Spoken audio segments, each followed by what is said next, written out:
The chandeliers above the ballroom glimmered like captured stars, casting their glow across polished marble floors. Every guest wore the kind of elegance that suggested old money or ambition dressed up to look like it. I stood by the far wall, glass in hand, watching my husband revel in his moment. "Tonight marks the future," Declan Veyron announced, his voice carrying through the microphone with practiced charm. His smile was broad, his posture perfect, and his eyes scanned the room as if every face were a mirror reflecting his triumph back at him. Applause rippled through the crowd of 300. Investors, journalists, industry elites, all gathered to celebrate the official launch of Argenx Biotech, the company Declan had nurtured for 6 long years. I knew this script by heart. I'd been there for every late-night strategy session, every moment of panic when payroll almost didn't clear, every glass of whiskey he downed when a venture capitalist slammed the door in his face. I'd been his anchor, his confidant, his most loyal believer. And yet, standing in that ballroom surrounded by golden light and empty congratulations, I felt invisible. "This wouldn't have been possible without my partner," Declan said, turning his gaze toward me. A spotlight followed, catching me like prey. "My wife, Elara. She has supported me through every setback, every disappointment. For 6 years she's believed in me." The room erupted in polite applause. I lifted my glass, lips curved in a small smile that didn't reach my eyes. The gesture looked supportive, maybe even adoring, to those watching. But only I felt the weight of the lie beneath it. Declan didn't know the half of it. He went on, painting a picture of destiny, innovation, and limitless horizons. His words had a rhythm, almost hypnotic, and the crowd leaned in, hungry to be swept away. He spoke of genetic breakthroughs, of diseases soon to be eradicated, of a future shaped by his vision. But as I listened, I replayed a moment from earlier that afternoon. The sound of laughter behind his office door. The sight of him tangled with another woman, their lips meeting in a kiss that tasted of betrayal. He hadn't even bothered to lock the door. And then the word. The single word that had carved itself into my memory, sharper than any blade. Naive. That's what he'd called me as he buttoned his shirt, his mistress smirking in the corner. Naive. He thought I was blind. He thought I was weak. My fingers tightened around the stem of the champagne flute. I had stayed silent then, but the silence had been the inhale before a storm. "Argenx will redefine medicine," Declan concluded, spreading his arms wide. "And this is only the beginning." The applause came like thunder, rolling and sustained. Guests surged forward to shake his hand, slap his back, pledge their loyalty to his empire. I slipped away from the wall, weaving through sequined gowns and tailored suits until I was at his side. He leaned down, brushing his lips against my cheek in a performance of affection. "Smile," he murmured, his breath warm against my ear. "You're supposed to look proud." I did smile, though not for him. I smiled because the stage lights were about to shift, and for once I wouldn't be in the shadows. Declan handed me the microphone with a flourish. "Say a few words, darling." The plan hadn't been mine. I wasn't supposed to speak. But I took the microphone anyway, sliding it from his hand as if it belonged to me all along. The weight of it was familiar, comforting even. Felt like a weapon. "Thank you," I said, my voice steady, though my pulse beat wildly beneath my skin. The ballroom quieted at once, curiosity sparking in hundreds of eyes. "Tonight is indeed a milestone, and I am grateful to stand here with all of you." Declan is correct. I've supported his dream for 6 years. What he doesn't know, however, is the extent of that support. A ripple moved through the room, confusion threading through the applause. Declan's hand brushed my elbow in warning, but I stepped out of reach. "For 6 years, Argenx has had an anonymous investor," I continued. "An investor who believed enough to risk millions when banks and firms turned their backs. An investor who kept this company from collapsing not once, but 3 separate times." The murmurs grew louder. Phones lifted discreetly, recording. Reporters leaned forward, sensing a story. Declan's face had gone still, his smile frozen like a mask about to crack. "That investor," I said, locking eyes with him, "was me. Elara Caden, daughter of Lysandra Caden, sole heir to Caden Therapeutics." Gasps erupted across the ballroom, sharp and audible, like 300 people drawing breath in unison. Declan blinked once, twice, his mouth opening and closing soundlessly. "A man stripped bare in front of his kingdom." "You're lying," he spat, lunging for the microphone. I stepped back, holding it out of reach. Am I? With a click on my phone, the enormous screen behind us flickered to life. Documents appeared, bank transfers from Caden Holdings to Argenx Biotech. Millions flowing from my inheritance into his company. Every lifeline, every miracle traced back to me. The crowd leaned forward, some standing now to get a better look. I wanted to be sure he loved me for myself, not my inheritance, I said, my voice growing stronger. So I kept it hidden. But tonight the truth matters more than the illusion. The images shifted. Photos of me at board meetings with my mother years ago, clearly identified as the heiress. Then the shell company paperwork that had masked my involvement. Declan's mistress, Amira Lennox, tried to slink toward the exit, but security was already in place, discreet yet firm. There would be no escape. And that's not all, I continued, power coursing through me like fire in my veins. This afternoon I uncovered irregularities in Argenx's accounts. Money siphoned into personal holdings. Fraudulent invoices. Trips charged as company expenses that never happened. Embezzlement, fraud, the list goes on.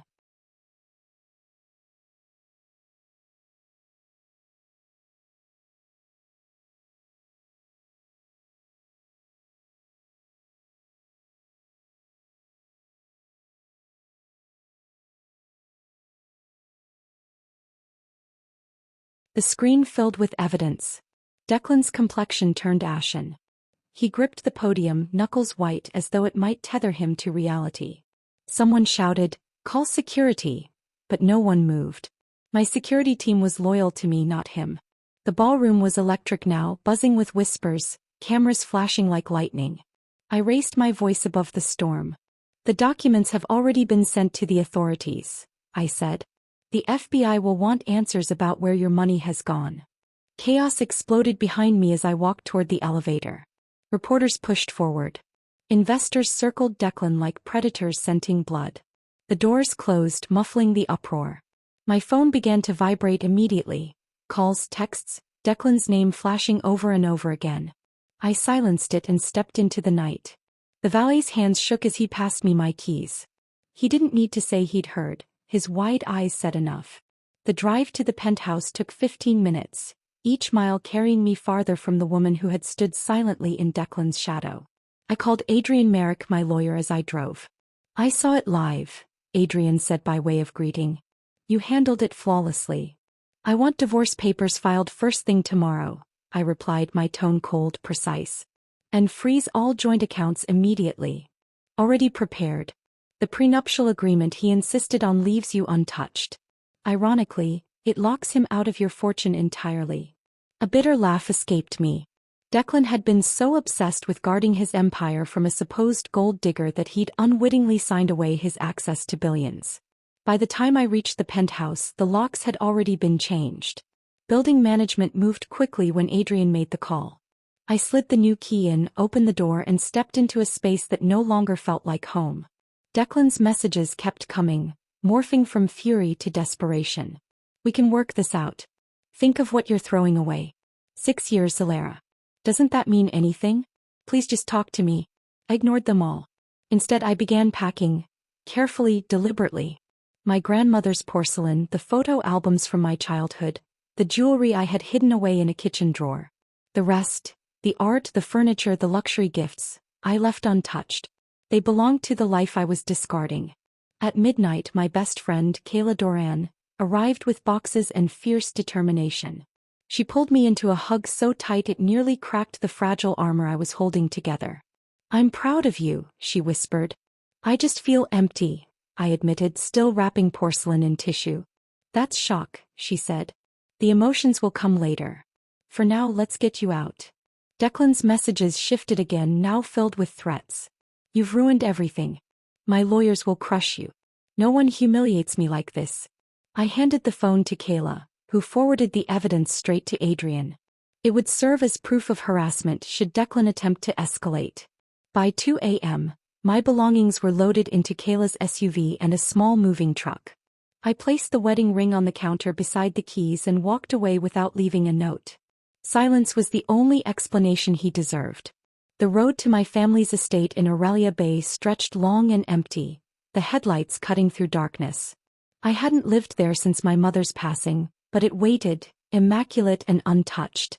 A mansion of 20 rooms, echoing with solitude. As the gates opened and we carried the boxes inside, the scale of it hit Kayla. "You own all this," she whispered wide-eyed, "and you lived in that penthouse pretending to be ordinary?" "I wanted to be loved for myself," I said, voice hollow. "We found champagne in the wine cellar, bottles worth more than most people's annual salary. We drank it from paper cups bought at a gas station. The contrast was perfect, wealth and ruin colliding in the same breath." At 4 a.m, Adrian called again. "The FBI raided Argenix an hour ago," he said. "They seized records, arrested Declan and Amira. Your documentation sealed their fate." I sat in my mother's leather chair, staring at the ocean beyond the window, and felt something I hadn't in years.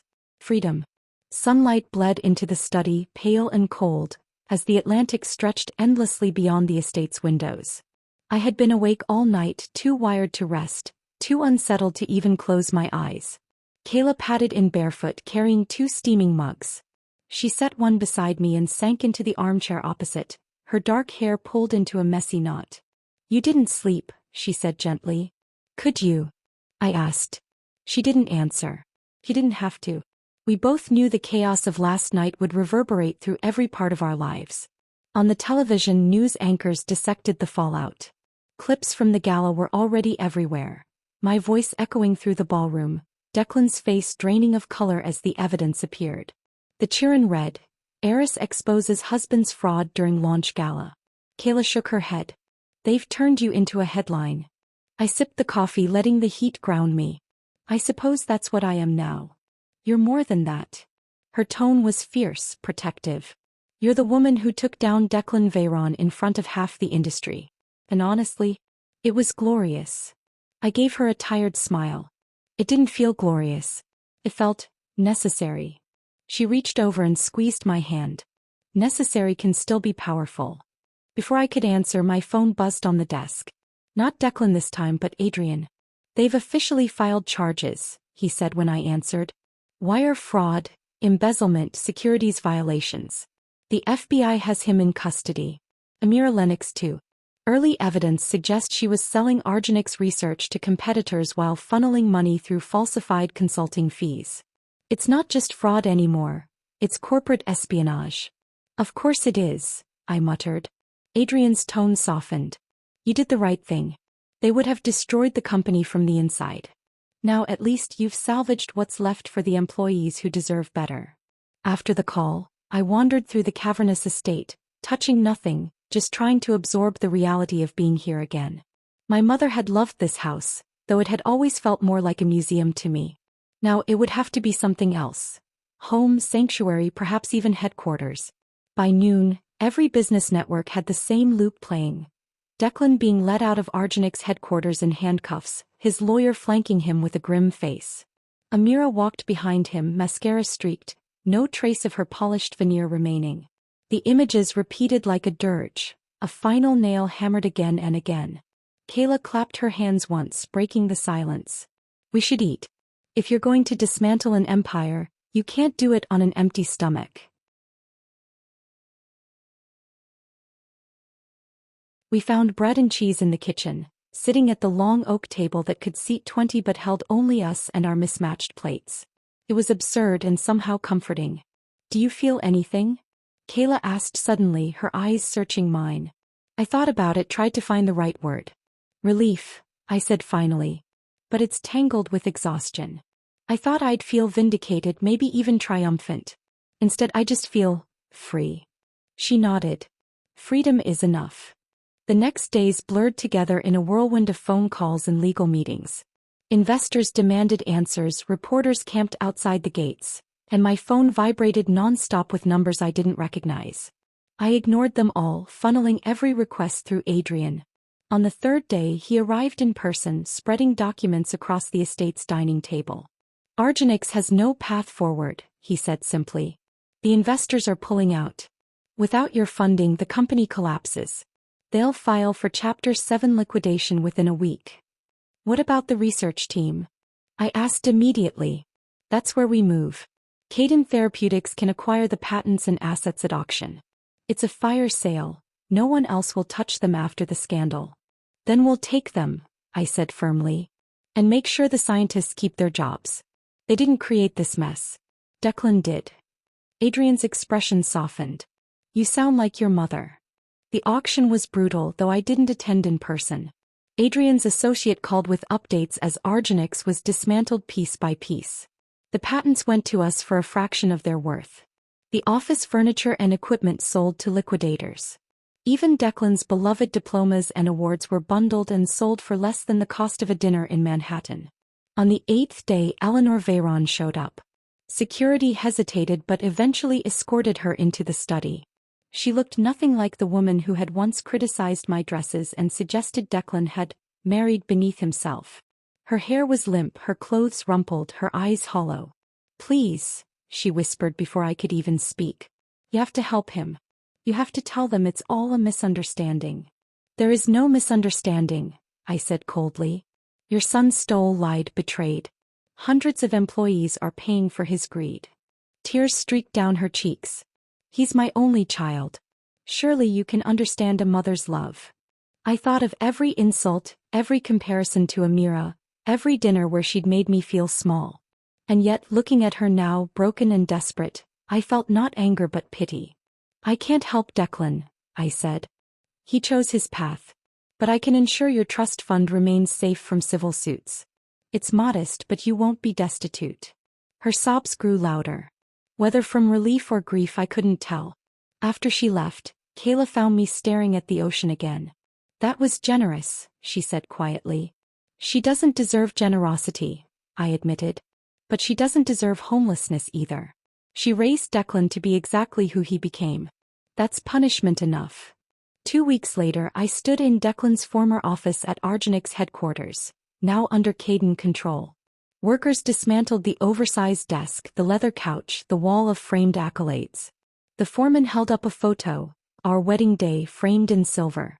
Both of us smiling, radiant, unaware of the decay already growing beneath the surface. Trash it, I said without hesitation. I watched from the window as the couch hit the dumpster below, leather splitting, wood cracking. 6 years of marriage reduced to debris in a metal bin. The office would become a supply closet. Printer paper and toner where Declan's ego had once sprawled. Mop buckets where he'd whispered lies. As I signed the renovation orders, my phone buzzed with a text from an unknown number. Miss Caden, this is Dr. Anya Patel from the research team. Thank you for saving our jobs and our work. We won't let you down. I stared at the message, a small smile tugging at my lips. Amid all the wreckage, something worthwhile remained. Months passed quickly, filled with restructuring and strategy. The estate grew warmer, less like a mausoleum and more like a home.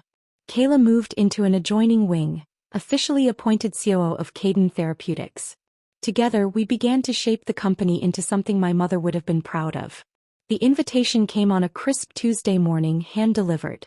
The Global Pharmaceutical Innovation Summit wanted me to deliver the keynote address. The same platform Declan had once coveted was now mine. Standing before the mirror, I barely recognized myself. The Cartier watch gleamed on my wrist. My suit was tailored, sharp, undeniably expensive. No more hiding, no more pretending to be less than what I was. At the summit, familiar faces filled the audience. Many had been at that disastrous launch 6 months ago. Their curiosity now was genuine. 6 months ago, I began, voice steady, you witnessed what happens when ambition is built on deception. Tonight, I will show you what happens when innovation is built on integrity. I spoke of restructuring, of profit sharing that included everyone from janitors to lead researchers, of anonymous ethics reporting that led to real action, of open-source initiatives to accelerate science rather than hoard it. Applause came often, genuine and sustained.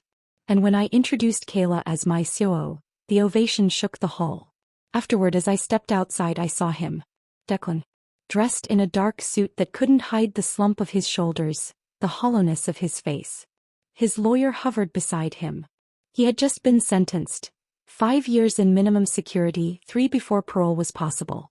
Our eyes locked. He approached, his gait heavy, his expression a mask of resentment. You destroyed everything, he said bitterly. No, I replied calmly. I revealed everything. There's a difference. You planned this all along. Waiting for the perfect moment to humiliate me. A laugh almost escaped me. His narcissism was still intact. I hid who I was because I wanted love. You hid who you were because you wanted to steal. We are not the same. You were naive, he sneered. You're right, I said softly. I was naive. But naivety can be cured with experience. Your condition, selfishness, cruelty, the inability to value anything beyond yourself, that's terminal. His lawyer pulled him away before he could speak again. I watched him go, feeling only a faint echo of closure. Declan Veyron would fade into obscurity, remembered not as a visionary but as a fraud. That night, I returned to the estate and opened a letter my mother had left with the inheritance documents.